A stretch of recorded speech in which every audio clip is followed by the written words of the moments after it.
Assalamualaikum warahmatullahi wabarakatuh. Selamat pagi anak-anak ya. Tadi pagi kita sudah belajar bahasa Jawa di buku Tantri Bahasa untuk pembelajaran bahasa Jawa ya. Untuk hari ini kita lanjutkan dalam pembelajaran tematik ya. Kita sudah masuk tema 2, masih subtema 1 untuk pembelajaran keempat ya. Anak-anak bisa juga membuka buku tematiknya ya, tema 2 halaman 37 untuk belajar pembelajaran hari ini ya.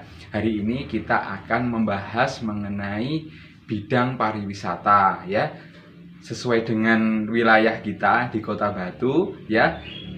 Kota Batu merupakan kota wisata di lereng pegunungan. Nah, di sini juga Pak Fandi akan membahas mengenai wisata yang ada di lereng pegunungan, yaitu di lereng Gunung Merapi. Ya, kita lihat bacaan bersama-sama. Ya, kita simak pembelajaran berikut ini.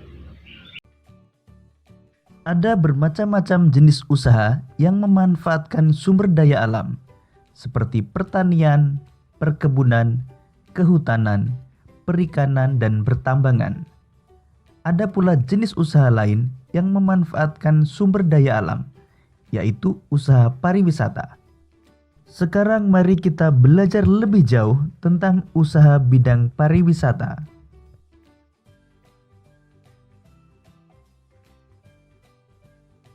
Melihat jejak Merapi di Kali Adem. Kali Adem terletak di lereng Gunung Merapi di Yogyakarta.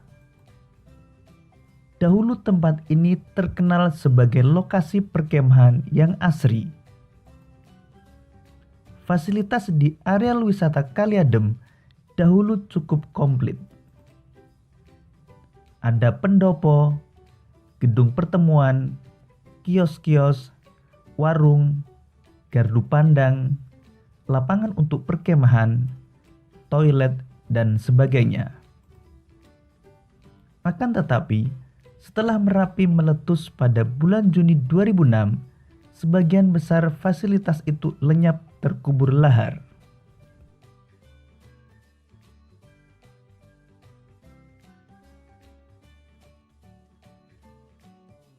Saat ini, wisata Kali Adem sudah berubah nama menjadi Lavatur Kali Adem.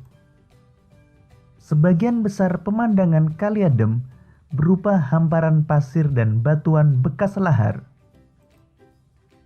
Di sana ada bunker atau rolinda, ruang lindung darurat.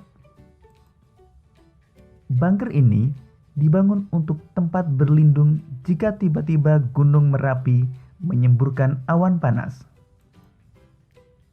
Di dalam bunker ini ada kamar mandi, tabung oksigen, masker, listrik, dan perlengkapan lainnya. Pintunya 2 lapis, terbuat dari lempengan besi setebal 3 cm.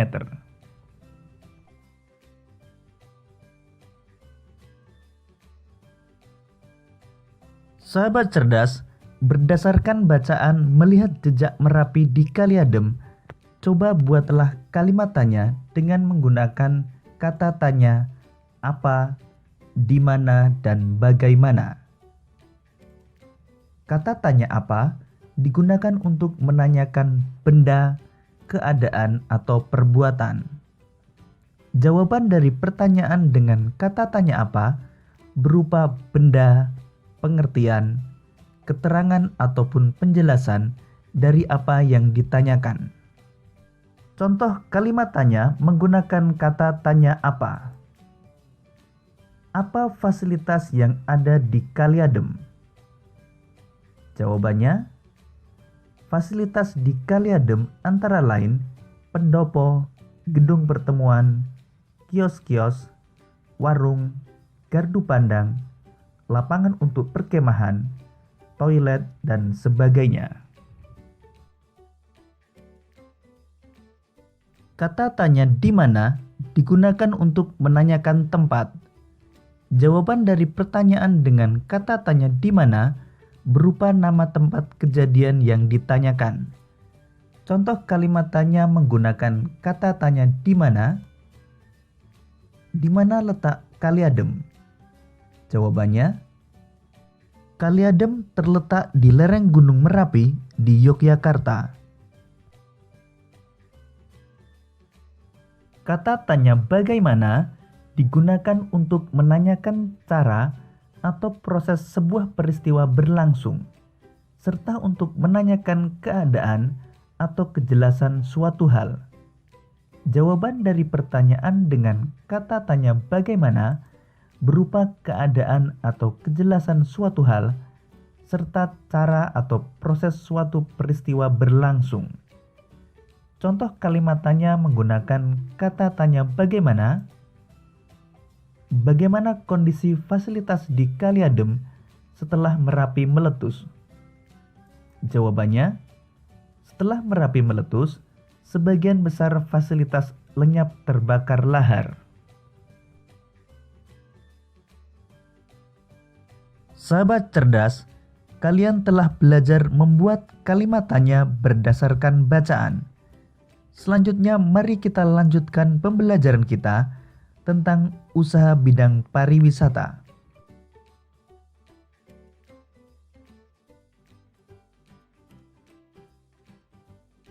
Jenis usaha pariwisata merupakan usaha di bidang jasa. Bidang jasa berkaitan dengan pemberian layanan kepada konsumen. Contoh usaha bidang jasa selain pariwisata antara lain perbankan, keuangan, asuransi, kesehatan, dan hukum. Sektor jasa di Indonesia, terutama pariwisata, berkembang pesat.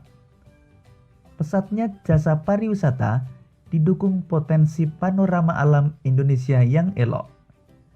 Sektor pariwisata di Indonesia juga menonjolkan aspek budaya. Contoh objek wisata alam adalah danau, pantai, bukit, pegunungan, gunung, suaka alam, serta flora fauna. Contoh objek wisata budaya adalah kesenian daerah, upacara adat, keraton, dan candi.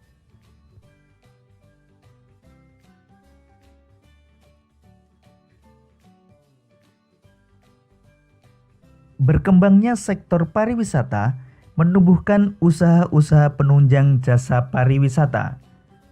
Usaha-usaha di bidang jasa pariwisata antara lain sebagai berikut. 1. Pengelola jasa penginapan, misalnya hotel, motel, wisma, dan losmen. 2. Usaha penjualan barang cenderamata atau souvenir. 3. Penyedia jasa pemandu wisata atau tour guide. 4. Penyedia jasa pariwisata dan transportasi atau tour and travel.